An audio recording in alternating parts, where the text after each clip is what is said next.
It started with a whisper, a quiet mention on social media, dismissed by most as just another outrageous rumor swirling around the ever-controversial Duke and Duchess of Sussex. But that whisper didn't fade. Within hours, it got louder, more insistent, picking up speed. Then came the headlines, spreading like wildfire. TikTok users began stitching together grainy clips. YouTubers rushed to go live. And finally, with the composure of someone who knew exactly what they were about to unleash, Lady Colin Campbell appeared on camera in a dimly lit room, leaned in, and dropped a bombshell. There is proof, real proof, that Archie Harrison Mountbatten Windsor was adopted. Before we go any further, make sure to like this video, subscribe to the channel, and turn on notifications for updates. The camera stayed steady. Her voice didn't waver. But across the world, Meghan Markle was rattled. This wasn't your average bit of royal gossip. It wasn't a passing jab or baseless accusation. This time it came with substance, documents, dates, and the voice of a woman who, for years, had been dropping royal revelations that reshaped public opinion. And now Meghan Markle, so often the center of media obsession, fierce criticism, and endless speculation, was left without a script, without a publicist, and with nowhere to hide. To understand the weight of this claim, you have to stop and really consider it. The child introduced to the world as a symbol of a new, inclusive royal era. The child the monarchy had once embraced as a sign of progress might not be Meghan's biological son. What if the pregnancy, the baby bump, even the intimate moments captured in their Netflix series were all carefully constructed pieces of a larger illusion? The public had questions, too many to count. And for the first time in what felt like forever, Meghan had no prepared response. But to understand how we got here, we have to rewind. Before Lady C's viral video, before leaked documents hit inboxes, before the reports of Meghan sobbing on the floor of her Montecito home, curled by the fireplace begging Harry to help, there was calm. Not peace exactly, but a carefully curated calm. The kind that looks composed on the surface, but only because a storm is quietly building underneath. At this point in their story, Meghan and Harry had successfully rebuilt a life far from the institution they had left behind. California was their refuge. They had inked deals with Spotify, Netflix, and Penguin Random House. Meghan was developing her own lifestyle brand, while Harry explored mental health advocacy and docuseries work. Despite occasional flare-ups, tabloid rumors, frosty interactions with the royal family, and thinly veiled snubs, they had created a world where their version of events could take center stage. Then the silence shattered. And it wasn't by accident. Lady Colin Campbell, seen by some as eccentric, by others as fearlessly blunt, had been quietly investigating for months. She claimed to have followed whispers from palace staff, former aides, and even hospital insiders. But she didn't run straight to the press. She watched. She waited. She collected what she needed. And when she was certain she had enough to spark a fire, she struck the match. Precisely, strategically, and in a place where she knew the flames would spread. And they did. Fast, relentlessly, uncontainably. Let's get to the core of what makes this revelation so disturbing. It's not the suggestion of adoption itself. That, in and of itself, isn't a scandal. Adoption is a deeply human act of love, compassion, and care. The real issue is the alleged deception surrounding it. In most cases, adoption doesn't carry shame. But when it's hidden, covered up by manufactured birth stories, staged press photos, and constantly shifting public narratives, it becomes something entirely different. And when it happens within the royal family, where lineage isn't just tradition, but the backbone of the institution, the implications grow even more complex. From the moment Meghan announced her pregnancy with Archie, the world paid close attention. Every photo, every appearance, every cradle the bump moment was closely analyzed. And yet, the public celebrated. Archie, as the first mixed-race child born into the modern British monarchy, represented something bigger, a symbol of change, progress, and a break from a rigid past. Or at least, that's what everyone believed. But some were skeptical from the beginning. Online forums lit up with questions. People pointed out that Meghan's bump seemed to vary dramatically in size, even from one day to the next. Others dissected her public appearances, commenting on posture, angles, and fabric bunching. Terms like moon bump started trending. There was talk of surrogacy, of performance, of a carefully controlled image. Still, it all stayed online, dismissed as baseless speculation, until now. That changed when a leak surfaced, first on encrypted forums, then rapidly spreading to journalists and royal commentators. The document, reportedly from a private adoption registry, included names, dates, and signatures. Meghan Markle's name was allegedly listed as the adoptive mother. The child, Archie Harrison Mountbatten Windsor. But what caught everyone's attention was the timeline. The registry date didn't match the publicly announced birth date.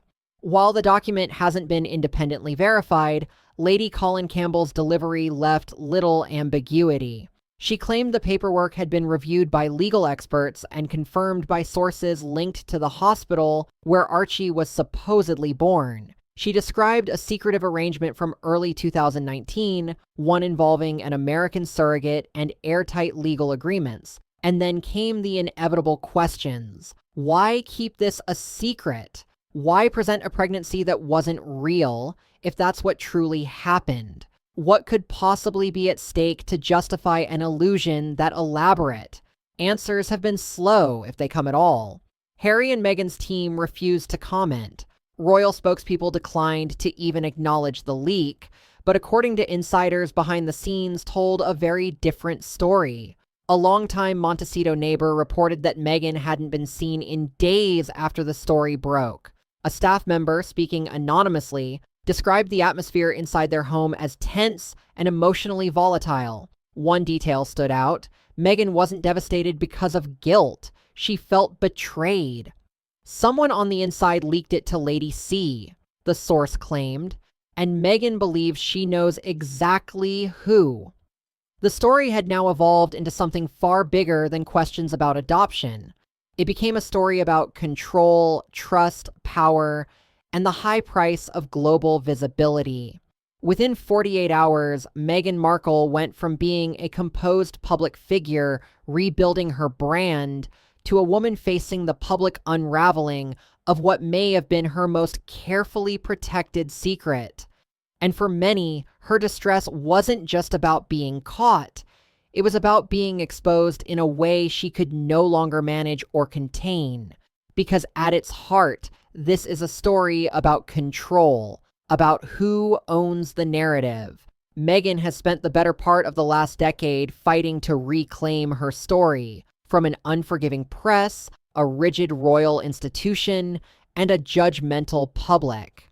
And now, with a single revelation, Lady Colin Campbell, armed with sharp instincts and an even sharper tongue, may have just torn apart the central piece of that carefully built narrative. If Meghan is not Archie's biological mother, what does that mean for him? What does it mean for Harry? For Diana's legacy, the royal bloodline, the titles, the inheritance, and the very foundation of the Sussex identity? It means the questions won't stop. They'll only grow louder. This is no longer a matter of gossip or speculation. This is a reckoning. And the entire world is watching it unfold. To fully understand the weight of this moment, we need to revisit how the image of Meghan as a mother was so carefully crafted. Every step of the journey was meticulously shaped, photo by photo, moment by moment. From her first public appearance with Harry during their engagement interview, a narrative began to take hold. It was a modern love story, a fairy tale fit for the 21st century monarchy. And when Archie arrived, that story seemed to blossom into something more, a symbol of a new, progressive royal era. But even then, there were murmurs. In the months leading up to Archie's birth, a veil of secrecy hung heavy over the Sussexes. Known for guarding their privacy, the couple declined to disclose details about the birth. No confirmation of a hospital, no formal statements beyond the essentials. Reports circulated that Meghan had initially planned a home birth, only to later change course. Meanwhile, photos sparked further speculation. In some, she appeared unmistakably pregnant, in others, less so. The changes raised eyebrows, especially among internet skeptics and tabloids. Some began to wonder, was a surrogate involved?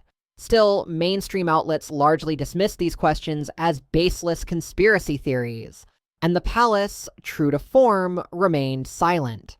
Then came the unusual birth announcement.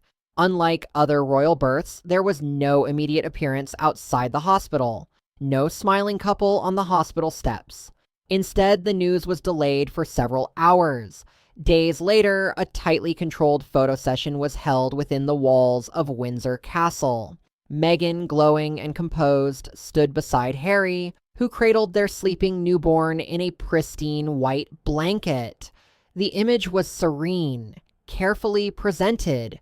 But even in that moment, a few questioned the setting. Why the change in tradition? Why the stiffness of the scene? Why did it feel more staged than shared? The fairy tale image of new parenthood, it seemed, had been constructed just as much as it had been lived. And now, with new allegations surfacing, every carefully framed photo and choice of wording is being re-examined, not as memories, but as clues. These questions were never fully answered. In the whirlwind that followed, Harry and Meghan's decision to step back as senior royals, the explosive Oprah interview, and the public allegations of racism and mental health neglect, any speculation surrounding Archie's birth quietly slipped into the background. That is, until now. Lady Colin Campbell's revelation cracked open a door many believed had been shut forever. And it wasn't just the claim itself that reignited the conversation, it was the clarity, the structure, and the certainty with which she presented her case. She laid out what she claimed was a carefully constructed timeline, complete with documents, legal terminology, and corroboration from individuals close to the situation. According to Lady C, the adoption record didn't come from a dubious tabloid leak or a bitter former employee. It allegedly originated from a legal intermediary with access to sealed adoption files, files never intended for public release. The language in the document, she said, matched the terminology typically used in private US-based adoptions, which aligned with Meghan's California roots. Even more striking were signs that the adoption may have occurred through an international surrogacy arrangement, a legal framework that allows for anonymity, confidentiality, and delayed registration. But the most alarming detail was the timeline. The date on the adoption filing reportedly came weeks after Archie's publicized birth. If accurate, this could suggest that the official birth certificate was either retroactively amended or worse, based on misrepresented information. That wouldn't just be a royal scandal, it would be a potential legal crisis. And yet, the Sussexes have remained silent. No comment, no denial, no attempt to clarify. But as history has shown, silence in the face of serious allegations often fuels suspicion. As the public narrative spirals into uncertainty, it's not just a matter of personal privacy or media spin anymore. What's now at risk is the entire foundation on which Harry and Meghan have built their post-royal identity. Their Netflix docuseries revolved around their family. Their speeches highlight themes of honesty and transparency. Much of their charitable branding is tied to their roles as devoted, hands-on parents. If the image of Meghan as Archie's biological mother turns out to be false, every interview, every sponsorship, every platform that rests on that foundation comes into question. This has moved far beyond personal speculation. It's now a reputational earthquake, one that threatens to undermine the very brand they've spent years building. More voices are now adding fuel to the growing storm. Former royal aides, speaking anonymously to international media, have come forward to say they always sensed something wasn't quite right during Meghan's pregnancy. One former palace security officer recalled how Meghan would often cancel morning engagements, citing pregnancy-related symptoms, only to appear later that same day at public events, radiant and full of energy. Another ex-staff member observed that there were none of the usual signs of postpartum recovery following Archie's birth, no visible discomfort, no fatigue, and none of the small physical adjustments typically seen in new mothers. Then there's the visual evidence. Independent video analysts and online commentators have started revisiting old footage, dissecting it with fresh eyes. One widely circulated clip from a charity event during Meghan's third trimester shows her bending to pick something up. At the time, it raised a few eyebrows. Now it's being analyzed in detail. The way her belly appeared to fold unnaturally beneath her dress, the unusually round and rigid shape, the way it shifted with her movements. When compared side by side with known pregnancy footage of other public figures, the differences become even more pronounced. Skepticism alone isn't proof, but the growing list of anomalies, especially when placed next to Lady Colin Campbell's claims and documents, is starting to sway public opinion. What was once dismissed as a fringe conspiracy is now becoming a mainstream conversation. Journalists, legal experts, commentators, and everyday people are no longer asking if something happened, they're asking what happened and why no one has addressed it. Because when the public image of a high-profile figure starts to unravel, especially when that image is built around something as emotionally resonant as motherhood, the fallout can be seismic. Meghan's brand, identity, and influence have all been closely tied to her role as a mother. If that core element is proven to be false or misrepresented, the consequences could be devastating. British lawmakers are already said to be quietly raising questions.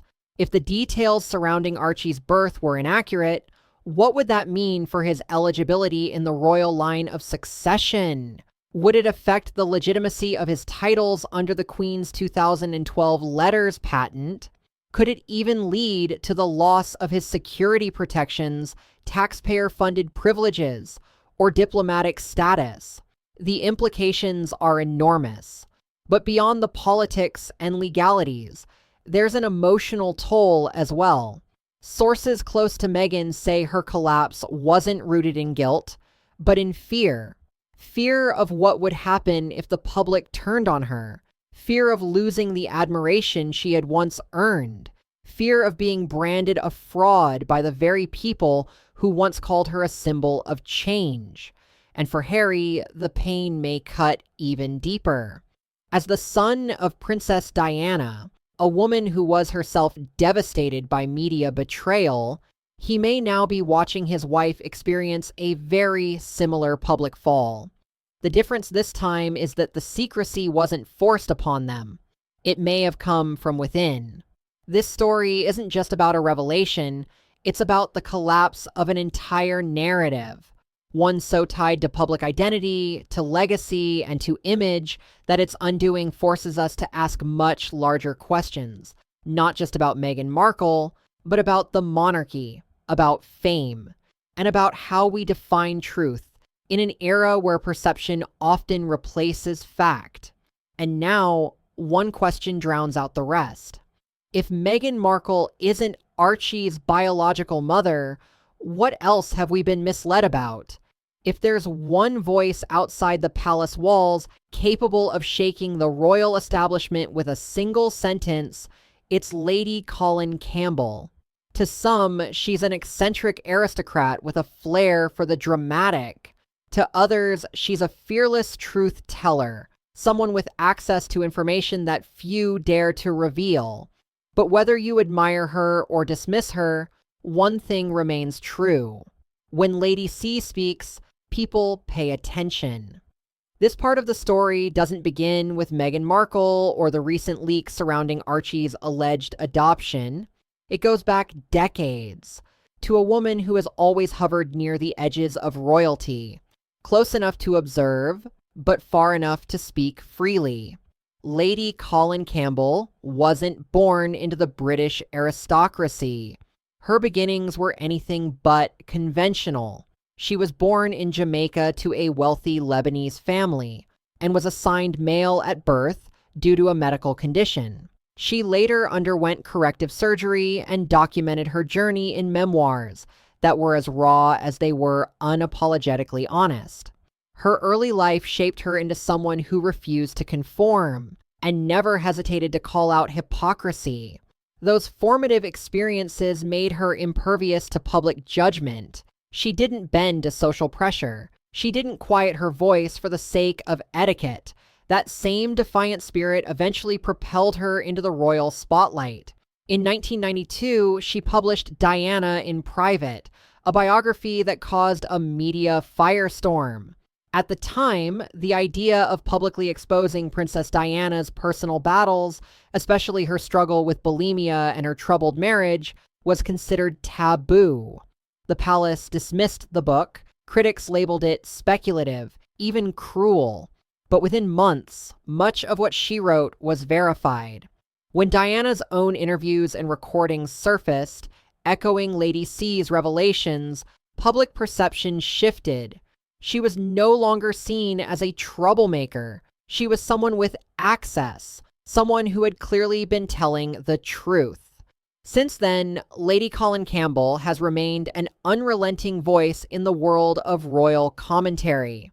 She's written additional books, appeared regularly on television, and clashed with royals, politicians, and celebrities alike.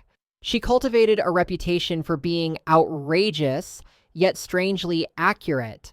In a media landscape often cautious when it comes to the monarchy, Lady C wielded her voice like a scalpel, cutting through palace press releases and polished PR narratives with pointed precision. Some found her dangerous, others called her bold, but no one could afford to ignore her. So when Lady Colin Campbell appeared earlier this year in her now infamous YouTube video, wearing her signature pearls, seated in front of mahogany bookshelves, people were already paying close attention. Her tone was calm, her delivery precise. She didn't need dramatics. She had a document. She had a claim. And just like years ago with Diana, she had that unwavering confidence that once turned whispers into headlines. "I have reviewed it," she said slowly and deliberately. "And there is no question in my mind that this is legitimate. The child known as Archie Harrison was adopted, and Meghan Markle has not been honest with the public." The internet immediately erupted. Naturally, the skeptics returned. They always do. Critics pointed to Lady C's long history of royal feuds, her occasional clashes with tabloids, and her flair for controversy. But even her harshest detractors couldn't deny her track record. It was Lady C who had warned of the growing rift between Harry and William before it was acknowledged publicly. She predicted that Harry and Meghan's royal exit would be permanent, not a temporary step back. And long before the Oprah interview, she had said Meghan was deeply unhappy behind palace walls. What made her even more compelling was that she rarely spoke without sources. According to insiders, many of her tips came from former palace staff, some disillusioned, some retired, and some simply unafraid. Lady C never revealed their identities. She has never claimed to be a traditional journalist, nor has she followed the rules of one. But she stands by her stories. She argues that while mainstream media treads carefully around the monarchy to protect access and relationships, she owes nothing to anyone. Her loyalty, she says, is to the public. Whether people believe that or not doesn't really matter. In today's world, influence isn't about press credentials, it's about reach. And Lady C's latest revelation spread like wildfire. Within hours, snippets of her video were circulating across social media platforms. Hashtags trended on Twitter, Telegram forums buzzed with speculation, YouTube filled with reaction videos. Even platforms known for aggressive moderation hesitated to take it down, unsure of the legal implications, but fully aware of the momentum it carried. It had become too big to ignore, and Meghan Markle knew it. What gave this revelation its unique power was the timing. Meghan and Harry had recently been working to reshape their public image through charitable initiatives, carefully curated appearances, and brand deals aimed at repairing the damage to their reputation. But the leak threatened to unravel all of it. And it was Lady Colin Campbell, with her composed delivery and encyclopedic knowledge of royal affairs, who lit the fuse, just as she had once done with Princess Diana's most guarded truths. This wasn't a social media personality speculating for clicks. This was a woman with decades of firsthand exposure to the royal circle. She had dined with aristocrats, walked through palace halls, and spent years documenting her insider knowledge. Her influence doesn't come from how loudly she speaks, but from the credibility she holds with her audience. And while critics often accuse her of being out of touch or spiteful, they do so at their own risk. Because time and again, Lady C has resurfaced with facts that others tried to ignore. More often than not, time has proven her right. Her role in the Archie controversy goes beyond a sensational headline. It's symbolic. A clash between two versions of royalty. The modern image Harry and Meghan have crafted, and the institutional memory of those who recall every inconsistency along the way. Lady C may not come packaged like a palace communications officer, but she carries something far more threatening.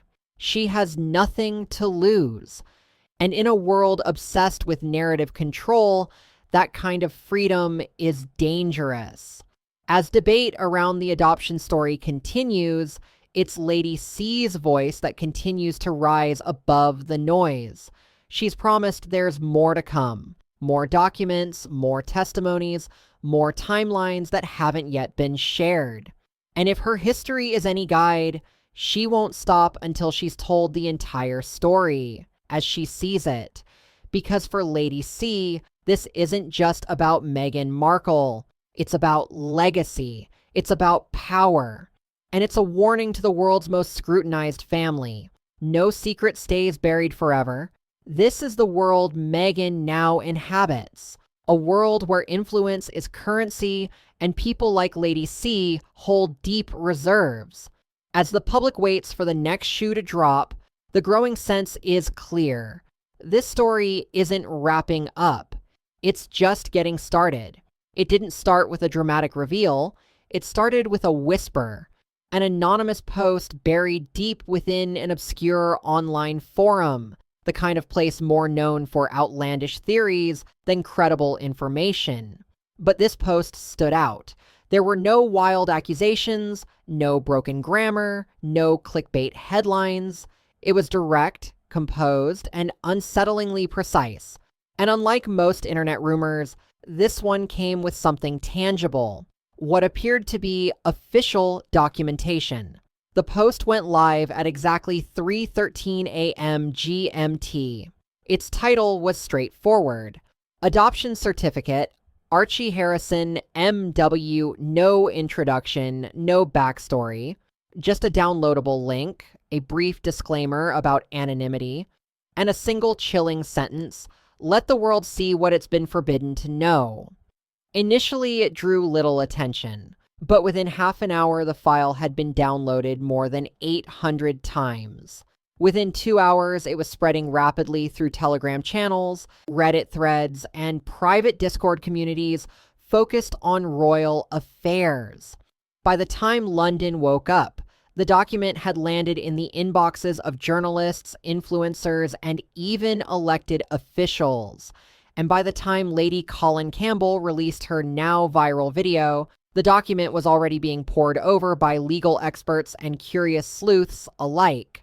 The file itself was a scanned image of what was alleged to be an official U.S. adoption certificate issued in California. Listed under the section for adoptive parents were the names Rachel Meghan Markle and Henry Charles Albert David. The child, Archie Harrison Mountbatten Windsor. But what really ignited outrage was the timeline. The date of adoption finalization was recorded as June 2019, over a month after the Sussexes had already announced Archie's birth to the world. That discrepancy alone sparked an immediate firestorm. According to the official narrative, Archie was born on May 6, 2019. The birth was announced later that day, and 2 days after, photos were released showing a smiling Meghan and Harry presenting their newborn to the world at Windsor Castle. No one had questioned that timeline until now. Critics quickly jumped in, pointing out that if the document was genuine, it completely contradicted the public version of events. More concerning were the details in the margins of the document. Legal footnotes referenced a closed adoption process, sealed surrogate records, and strict confidentiality clauses to protect the identity of the biological mother. If these annotations were authentic, it meant Archie wasn't just adopted, he was born to another woman, likely under a surrogacy agreement, and later adopted by Meghan and Harry. This wasn't just a matter of privacy. If true, it wasn't just a hidden detail, it was a calculated deception. And that distinction turned the story from a personal matter into a full-blown public crisis. Legal experts quickly joined the conversation. While adoption records are typically sealed to protect the privacy of all parties involved, California law does allow authorized agencies to access them with proper court approval. What stood out immediately was the signature at the bottom of the leaked document. It matched that of a now retired Los Angeles County clerk.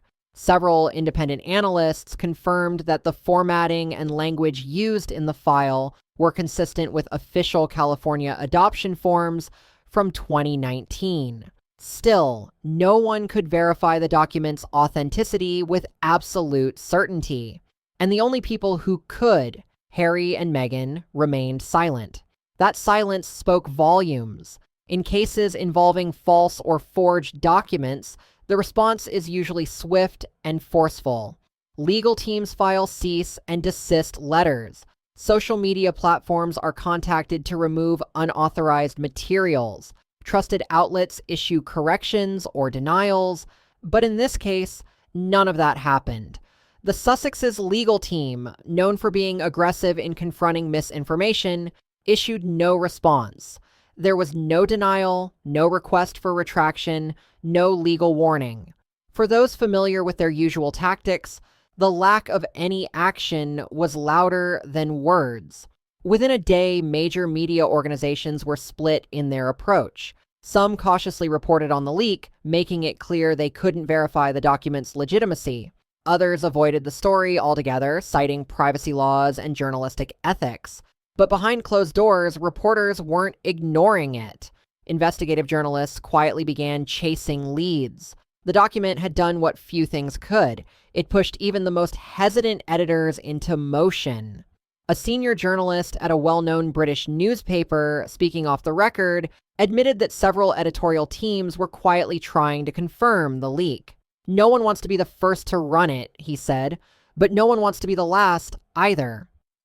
In her follow-up video, Lady Colin Campbell claimed the document had come from someone with direct access to protected legal files, a source within the system. She stood by its authenticity and, more importantly, warned that this was just the beginning. "There are others," she said, her voice low and deliberate. "This is only one part of a much larger truth."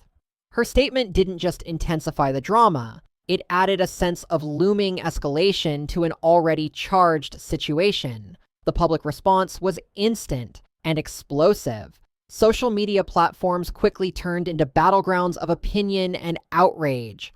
Hashtags like Sorry Archie Adopted, Meghan Lied, Surrogate Scandal, and Where's the Truth shot to the top of trending lists and stayed there for days. Memes flooded timelines, mocking everything from Meghan's baby bump to past interviews, where she spoke lovingly about motherhood. Old video clips re-emerged, her cradling her stomach at events, Harry claiming he cut the umbilical cord, Oprah nodding emotionally during their widely watched interview. What were once celebrated moments were now being dissected with surgical precision. But the reaction wasn't all mockery. In fact, much of it was fueled by anger, not at the possibility of adoption or surrogacy, but at the idea of having been misled. Most people weren't outraged by the method through which a child joined a family. They were furious about the notion that they may have been manipulated, sold a story crafted for brand building rather than grounded in truth. On Reddit threads and YouTube comment sections, people voiced a deep sense of betrayal. "I defended Meghan so many times," one commenter wrote. "I thought the criticism she received was all about racism and classism. But now I feel duped. If she used a surrogate, why not just say so? That doesn't make her any less of a mother. It's the deception that stings." Over on Instagram, influencers began chiming in. Their glossy, curated pages gave way to emotional videos, lengthy captions, and confessions of confusion and disappointment. Some stood by Meghan, arguing that even if the adoption was true, it was still a private matter. But others expressed disbelief, calling the revelation another sign of eroding public trust in celebrities. One well-known women's rights advocate in Los Angeles shared a statement that quickly went viral. "If Meghan used a surrogate, that's entirely her right. The issue isn't the surrogacy, it's the performance. The baby bump, the birth narrative, the scenes in the Netflix docuseries, they all now feel scripted. When you make motherhood the foundation of your personal brand, there's a line between privacy and propaganda." The post racked up over 500,000 likes and sparked thousands of passionate responses, some supportive, others outraged. Mainstream media, which had long walked on eggshells when covering the Sussexes due to past allegations of racism and harassment, suddenly found itself in unfamiliar territory. Some outlets skirted the controversy, reporting only on the social media uproar, while carefully avoiding commentary on the document itself. But others, especially those outside the UK and US, were far more direct. On Australian morning television, one panel didn't hold back. "If this leak is real, then the public has been misled on a royal scale. And if it's not, where's the Sussex legal team? Why haven't they shut it down?" Unsurprisingly, British tabloids jumped on the story with both hands. Newspapers that had long been rebuked by Harry and Meghan wasted no time plastering full-page spreads across their front covers, featuring side-by-side images of Meghan's pregnancy timeline, questioning every detail. Once dismissed headlines like, "Did Meghan fake her bump?" were revived and now reframed as prescient rather than provocative. The media, once accused of vilifying her, now claimed vindication. And the conversation was far from over. Even late-night comedians, who usually treat royal scandals with playful jabs and cautious humor, shifted their tone. One host, typically sympathetic to Harry and Meghan, opened his monologue with a biting remark. "Remember how we all got teary during that Oprah interview? Looks like we were watching a royal performance worthy of an Emmy." The laughter that followed wasn't easy. It was tense, uncertain. Beyond the headlines and social media chaos, however, there was a quieter reaction building, one not rooted in anger, but in disappointment. For many, especially women who had looked to Meghan as a source of inspiration, The scandal felt personal. Meghan had carefully crafted the image of a modern woman, someone who balanced royal duty with independence, tradition with identity, motherhood with ambition. To women of color, to blended families, to anyone who had felt like an outsider, her rise offered hope. Her voice had once stood for resilience, but now that voice had gone silent. On forums dedicated to maternal health and surrogacy, discussions turned sharply emotional. Women who had chosen surrogacy feared the fallout would reinforce stigma around their experiences. If this turns out to be true, one mother posted, Meghan had the chance to normalize something so many of us go through. She could have used her platform to empower. Instead, she turned it into something to hide. Internationally, political figures remained largely quiet, but sources suggested concern was mounting behind the scenes. In the UK, members of parliament were reportedly reviewing whether any royal privileges granted to Archie, based on presumed birth circumstances, were grounded in accurate information. In the United States, journalists began to dig deeper, questioning whether details submitted in legal filings for the couple's foundation or residency paperwork had been properly declared. Every aspect of Meghan and Harry's public and private narrative was now under the microscope. What intensified the backlash was the emotional capital people had invested in their story. When Harry and Meghan stepped down from royal duties, many viewed it as a defining moment, a couple choosing love and autonomy over outdated tradition. It felt bold, liberating, necessary. But now those same supporters were questioning everything. What if it wasn't just the institution they were escaping? What if they were also running from the truth? The global response didn't stop with the general public or the media. Celebrities began weighing in, carefully but unmistakably. A-list stars who had previously praised Meghan's strength and resilience suddenly fell silent. Others shared cryptic coded messages. One well-known actress and former Suits co-star posted a quote to her Instagram story. "Some truths wait in the dark because the light is too blinding." The post vanished after 24 hours, but not before screenshots were captured and circulated widely. Perhaps the most unexpected backlash came from the medical community. Prominent obstetricians and midwives took to social media, particularly Twitter, to challenge how the conversation around surrogacy and privacy was being framed. They expressed frustration with the public discourse. If a public figure uses a surrogate and chooses not to disclose that, it's their right, one New York-based OBGYN tweeted. But pretending to be pregnant, if that's what happened, and asking the public to buy into it undermines trust in maternal health advocacy. That's the issue. One word kept echoing through the conversation: trust. Because the outrage wasn't about the legalities of adoption or surrogacy, it was about the sense of betrayal.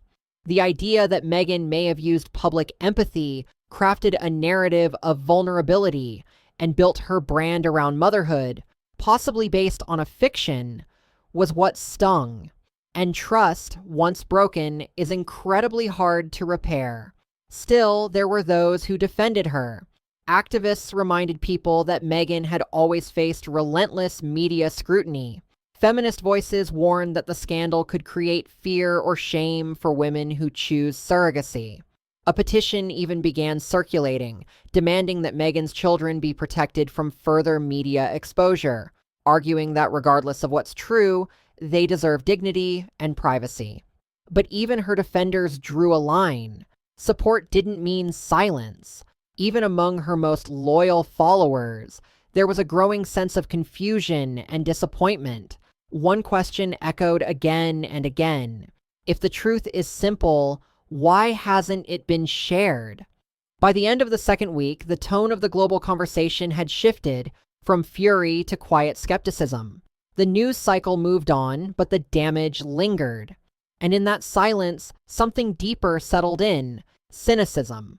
People began re-examining not just Meghan's story, but other celebrity narratives. Personal journeys, motherhood stories, vulnerability-based branding, all of it was now being viewed through a more critical lens. The public, once eager to embrace emotional storytelling, had become more cautious, more doubtful. The impact of Meghan's silence went far beyond public relations. It marked a cultural moment, a reminder that in an age where everything is curated, the truth still matters. That projecting authenticity isn't the same as being authentic, and that no matter how carefully something is buried, in today's hyper-connected world, secrets have a way of finding the light. In today's world, where every public figure is analyzed down to the slightest gesture or expression, timelines matter. They're more than just a sequence of events, they establish trust. Timelines provide clarity, consistency, and the illusion of transparency.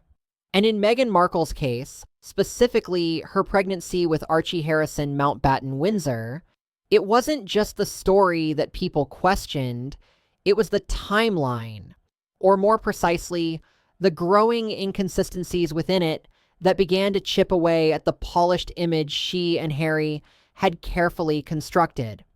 Officially, the story began on October 15th, 2018. That's when Kensington Palace announced that Meghan and Prince Harry were expecting their first child. The couple had just arrived in Australia for their royal tour and were greeted with excitement and warm wishes. The announcement was brief, simply stating that the Duchess of Sussex was due in spring 2019. No exact due date, no further details. Almost immediately, subtle doubts emerged, not necessarily about the pregnancy itself, but about the timing of the announcement. Just days earlier, Meghan had attended Princess Eugenie's wedding, wearing a coat that many described as oddly heavy for the mild weather. Was she hiding a bump? Had the pregnancy progressed further than the public was led to believe? Some even speculated that her appearance at the wedding had been more strategic than sentimental, more like a calculated reveal than a casual family moment. Still, the joy of the announcement eclipsed the murmurs of doubt. Media outlets filled pages with coverage about baby names, gender predictions, and royal nursery themes.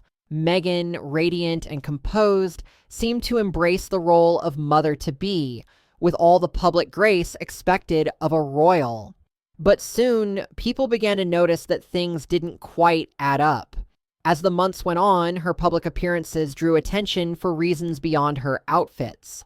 Observers began to notice something peculiar about the way her baby bump appeared, or rather, how dramatically it seemed to change. In one appearance, she looked unmistakably close to giving birth. Just days later, she appeared noticeably smaller. The inconsistency was striking. At first, these visual shifts were attributed to common factors: camera angles, lighting, the cut of a dress, posture. But as the differences became more exaggerated, the conversation shifted. Online sleuths began sharing comparison photos. They pointed out that the shape and placement of the bump seemed to change too often and too dramatically to be natural, sometimes high and firm, sometimes low and soft, and occasionally oddly off-center. Videos began to circulate, showing Meghan bending down without difficulty, something rare for women in their third trimester. In certain clips, her bump seemed to fold or shift in ways that didn't align with how a late-stage pregnancy typically looks or moves. And yet, despite the growing chatter online, most mainstream outlets stayed quiet.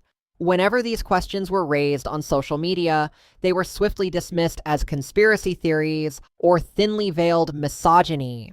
Celebrities and public figures came to Meghan's defense, denouncing the scrutiny as cruel and invasive. For a time, their defense seemed to work. The louder voices faded into the background, but the inconsistencies remained, and the timeline still didn't make sense. It always felt a bit unstable, but then it collapsed entirely. From the initial pregnancy announcement to the details on the birth certificate, everything suddenly appeared suspicious. What once seemed like minor inconsistencies were now being viewed as potentially calculated moves. Legal analysts examining the leaked document noted that under US law, a private adoption involving a surrogate can be finalized after birth, especially in cases where the surrogate initially holds legal custody. This could explain the delay in paperwork and the murkiness around the medical details, particularly if Meghan and Harry had used an American surrogate. It's entirely plausible that the final legal adoption wasn't completed until June 2019, aligning with the leaked document's date. But rather than offering clarity, this only intensifies the perception of deception. Why go through the trouble of mimicking a traditional pregnancy? Why appear in public wearing what many now believe could have been a prosthetic bump?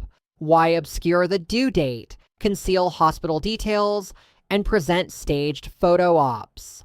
The answer that many observers have arrived at is unsettling. It was all an intentional performance, a carefully crafted image of royal motherhood, one that Meghan may have believed was necessary to secure her position within the royal institution, and later to reinforce the personal brand she would carry into post-royal life. And yet, as these revelations continue to surface, not a single comprehensive explanation has been given. The timeline, still full of contradictions, missing details, and unanswered questions, has become a central thread in the public's growing doubt.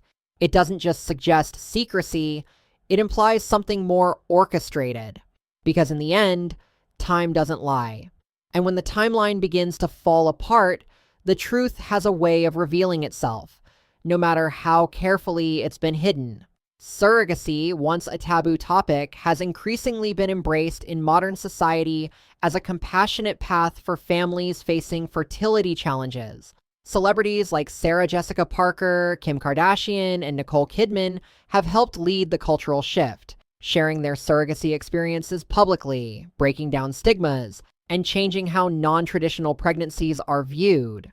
But Meghan Markle's situation has never been framed around openness. Instead, the conversation has centered on secrecy, performance, and now the possibility that the entire pregnancy narrative may have been carefully constructed from the start. Doubts began surfacing early on, sparked by the inconsistency of Meghan's baby bump during public appearances. Sometimes it appeared large and prominent, other times noticeably smaller or differently positioned. Observers started to question what they were seeing, but those early concerns stayed on the fringe, circulating in Reddit threads and obscure YouTube channels rather than mainstream outlets. The term moon bump emerged not from medical sources, but from internet subcultures, referring to a prosthetic belly often used by actors or individuals who, for various reasons, want to appear pregnant without actually being so.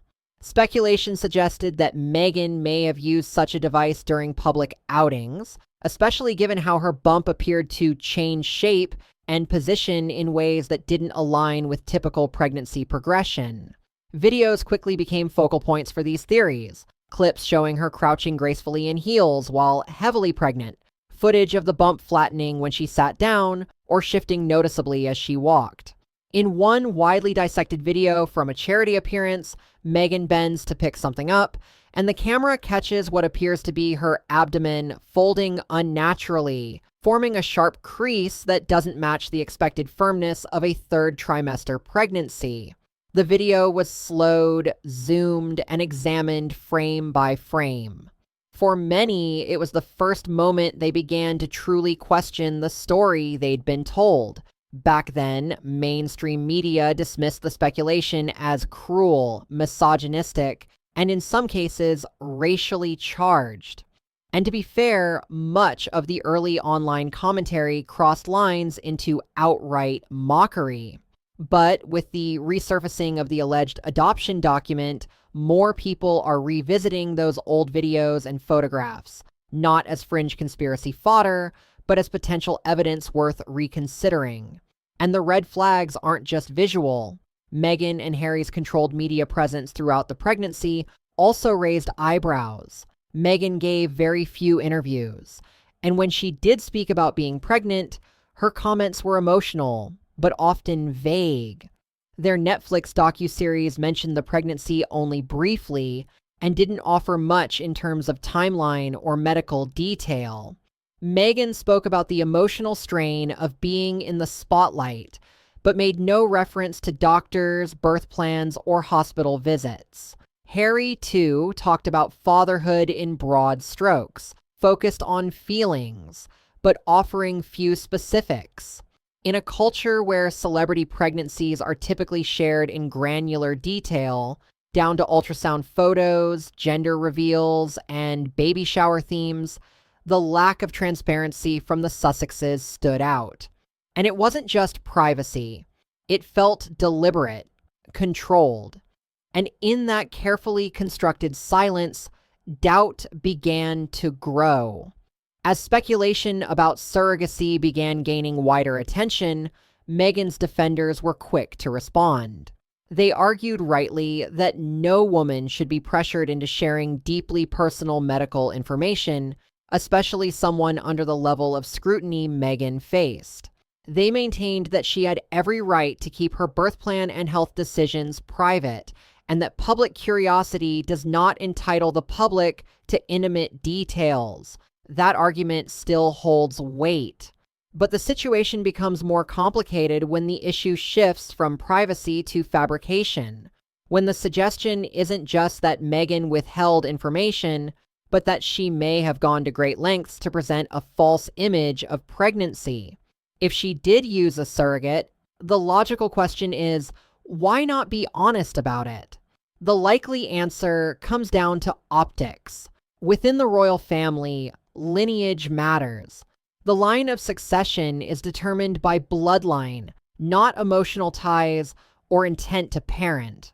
While Archie would still be eligible for the throne as Prince Harry's biological son, the use of a surrogate could raise uncomfortable questions, especially among royal traditionalists, many of whom were already skeptical of Meghan.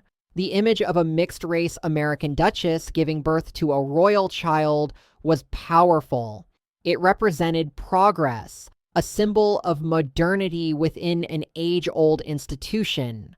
Publicly acknowledging a surrogate would have complicated that narrative. There's also the issue of control. From the start, Meghan and Harry were in constant battle with the British press. By creating their own version of the pregnancy, complete with a visible baby bump, curated public appearances, and tightly managed media coverage, they kept the story in their hands. The moment surrogacy entered the discussion, they risked losing that control. And in the media world, losing control often means becoming the villain. As people continue digging deeper into the surrogacy theory, more inconsistencies begin to surface. In most traditional surrogacy arrangements, some form of legal record exists: contracts, court approvals, or medical documentation. These are often sealed, especially in high-profile cases, but leaks are not unheard of. Yet in Meghan's case, there was nothing. No identifiable surrogate, no legal trail, no supporting third-party confirmations until the leaked adoption document emerged. If the document is genuine, it fills in many of the blanks. It provides the missing legal thread that could validate the surrogacy theory. It suggests that the publicly presented pregnancy may have been a cover for an adoption process, delayed or concealed for legal or image-related reasons. The document indicates that the child was born via surrogate, and custody was later transferred to Meghan and Harry. That scenario would explain the mismatched timeline, the secrecy, and the careful staging. Now, medical professionals are also weighing in. Several OBGYNs, speaking anonymously, have reviewed video footage of Meghan during her pregnancy. While none claim the footage could definitively prove or disprove surrogacy, many flagged behaviors that were, at the very least, unusual. By the third trimester, it's rare to see a pregnant woman bend deeply at the knees, crouch for extended periods, or walk briskly in heels without discomfort, one doctor noted. It doesn't confirm anything, but it does raise legitimate questions. A maternity nurse who spent years working with high-profile clients echoed this sentiment. Most women in late pregnancy show visible changes in how they move. Their balance shifts, their posture adjusts, their gait slows. Meghan didn't show those signs, especially in the final months. Taken together, these insights are not conclusive, but they're adding weight to a growing pile of doubts. And with each unanswered question, the silence becomes harder to defend. The speculation has now extended beyond medical experts and into the world of costume design and film production, professionals who are intimately familiar with the look and behavior of prosthetic pregnancy devices. Some have noted that Meghan's dresses during her pregnancy often appeared tailored in ways that didn't align with how garments typically fit a naturally growing pregnant body. In high-resolution photographs, observers pointed out subtle but telling signs, odd fabric bunching, unnatural contours, and curvature distortions, details that, to a trained eye, resemble a wearable prop more than actual anatomy. While none of this serves as concrete proof, the collective weight of these observations is becoming increasingly difficult to dismiss. Adding to the doubts is the unusual absence of any acknowledgement or public gratitude toward medical professionals following Archie's birth. In royal tradition, it's customary for hospitals to be named, staff to be photographed, and the attending physician to sometimes offer a statement to the media. But in Meghan's case, there was a complete absence of these protocols. No interviews, no official photos, no mention of the doctors or midwives involved. The Portland Hospital in London, later confirmed as the place of birth, has never issued a single comment. In contrast, Princess Diana, Kate Middleton, and Sophie, Duchess of Edinburgh, all had highly visible hospital interactions, publicly named their medical teams, and followed the standard post-birth royal customs. Meghan's experience, by comparison, was completely hidden from view. Then there's the emotional core of the public reaction. Surrogacy and adoption are not inherently controversial. There's no shame in either. The issue for many lies in the possibility that a physical pregnancy may have been deliberately faked, particularly when that image became so central to a public persona. Meghan's narrative of motherhood wasn't just personal, it was strategic. It shaped her interviews, her philanthropic work, her brand endorsements, and even her Netflix content. If that narrative was knowingly built on fiction, the backlash goes far beyond questions of privacy. It becomes an issue of trust and integrity. Cultural critics have taken notice. One commentator in a widely shared article referred to the scandal as a crisis of performative identity. She wrote, Meghan crafted a narrative built on hardship, resilience, and maternal love. That story resonated deeply with millions. But if critical parts of it were orchestrated or exaggerated, then those who believed in her feel emotionally manipulated. This idea that people aren't necessarily upset by the use of a surrogate, but by the potential illusion of authenticity, is what continues to drive the controversy. And yet, Meghan and Harry have remained silent. With every passing day, their refusal to address the leaked document, to confirm or deny the surrogacy claim, or even acknowledge the widespread speculation, only deepens public suspicion. What might have once been interpreted as strategic restraint is now, to many, beginning to look like quiet confirmation. In the public arena, when someone is accused of deception, silence often reads like guilt. If Meghan and Harry continue to shield Archie from the public eye, avoid press inquiries, and sidestep the mounting questions, they may succeed in protecting their privacy. But they risk something far more difficult to recover: their credibility. At this point, the surrogacy theory, once dismissed as fringe speculation, buried under palace PR and deference from the media, has firmly entered mainstream conversation. And it's not going away.